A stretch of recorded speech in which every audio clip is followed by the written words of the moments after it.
We love South. Hello everybody and welcome to our second set of videos here to start the school year at South Elementary.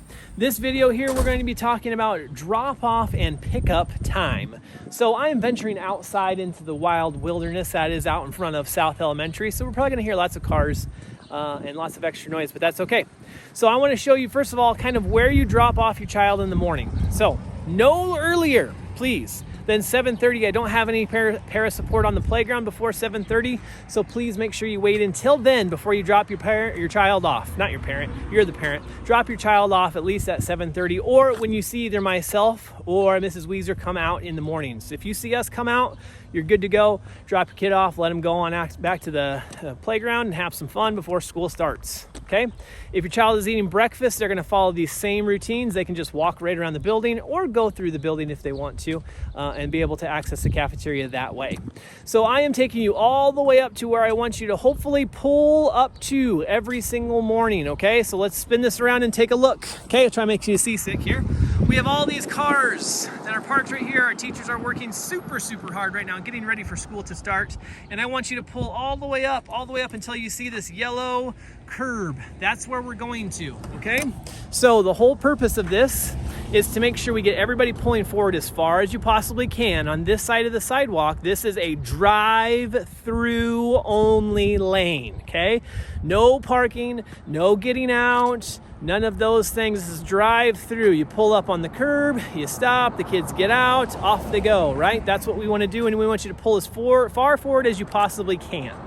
The reason for this is if we get gaps in our parking here, then we have people that try to pull into those and then try to pull out of those. It's just a nightmare. We just need to have it one way, flowing all the way down the sidewalk, pull up, make sure you get out, get rolling, okay? Now, if you have to stop and get out, help carry something in, whatever that happens to be, I want you to park on the other side of the street. Park it over there. You can park over there. You can walk across the crosswalk. You'll be able to just jump inside if you need to take in some treats or some snacks or whatever it happens to be. You most definitely can do that. But if you're parking over here on the south side of Toledo here, this is a drive-through only, okay? So I'm going to show you a very historic landmark. This is this square right here. That's Mr. Myers Square. That's known all across the land as Mr. Myers Square because Mr. Meyer will be standing there waving and greeting you almost every day of the week as much as I possibly can. Please do not drop or have your child get out of the vehicle until you have passed me and you have pulled up as far as you possibly can, right? So if you are in this range right back here, you are staying in your vehicle all the way until you get past the Mr. Myers Square. That's your sign right there. The Mr. Myers Square is when it's okay to get out. So even if you got to pull all the way up there, your children have these beautiful things called legs, and they will walk themselves right on over to me. They'll give me a high five. We'll have music playing every morning. It'll be a great time. Kids love the drop off. We'll do some fun things sometimes, but that's pretty much how drop off goes. When your child is dropped off, they will walk all the way along the sidewalk, and they will walk up this sidewalk, and then they will walk around the building, and that's where they will go to the playground. Or if it's past 7:45, because students come inside at 7:45, they'll go straight into the doors and they'll go down to their classrooms, okay? If they need to eat breakfast, they can. So 8:05 is when we start instruction. If your child is after 8:05, then they are tardy, okay? So let's make sure we get all of our kids here on time.